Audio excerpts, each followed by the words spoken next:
Fam, welcome back. Where do we start? Well, I'm John Nothing, and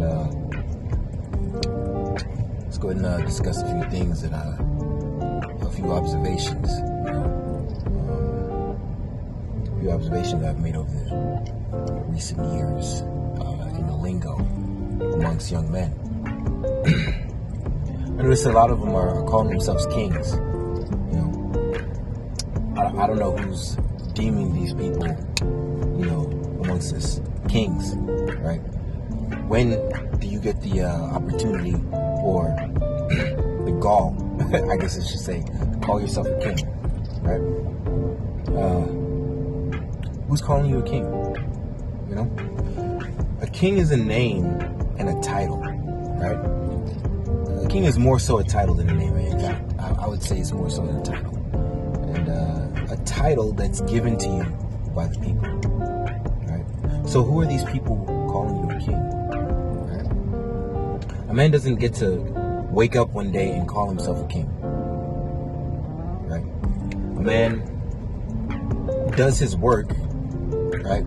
He does his thing, and people see that work, they validate that work, and they say, oh, this work is good. That man is the king of this work. He's the king of that.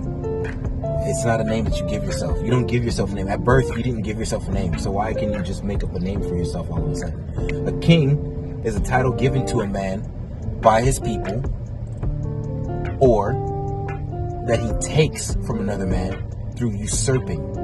That is the only way you become a king of anything, right? So stop calling yourself a king, right? Let's get that out of the way. With that said, what can you call yourself? You can call yourself a jack, an ace, a joker, or one of those other face cards. You can be one of those. You can't call yourself a king now. You can be any card out there, any other character but that. None of this king nonsense. Humble yourself. Humble yourself now. All right. So check it out. You can call yourself a joker because you can laugh off any chink in your armor. You know what I'm saying? You can take a few blows. You can take a few underhanded hits and laugh it off. Your ego isn't fully bruised.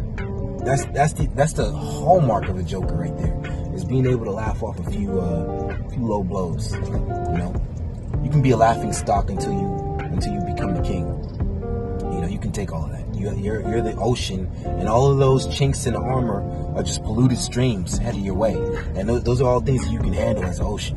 The Joker has that ocean capacity. You can be a Joker, all right? And also along the lines of a Joker, he's versatile, but not as versatile as a Jack. You can call yourself a Jack, but only after you've mastered a few trades, a few understandings. As you go through life, you come under a few understandings, through experiences, through trials. But as you go through those trials, you get an adequate, an adequate understanding of the things around you, whether it's, life lessons, things that you do in work, trades, Eventually you become a jack. When you speak to somebody, they can hear the wisdom in your voice. A jack has that wisdom about certain subjects, or many subjects. You see what I'm saying? What else can you call yourself? What else? You can call yourself an ace, right? But you have to back it up. That's the main thing. You don't call yourself an ace unless you can back it up. Otherwise, other people will call you an ace, and they'll know when. An ace is a person who has mastered themselves. They have mastered their trade. They've mastered their calling. They're not masters of others. They're masters of themselves. They're a master of one. Become a master of those three things: the Jack, the Ace, and the Joker. And people will recognize it. They'll recognize your mastery of the main three, and then of their own volition, they'll call you a king, right? At that point, you become the king, right? I'm John Nothing. I ain't got shit else to tell you today.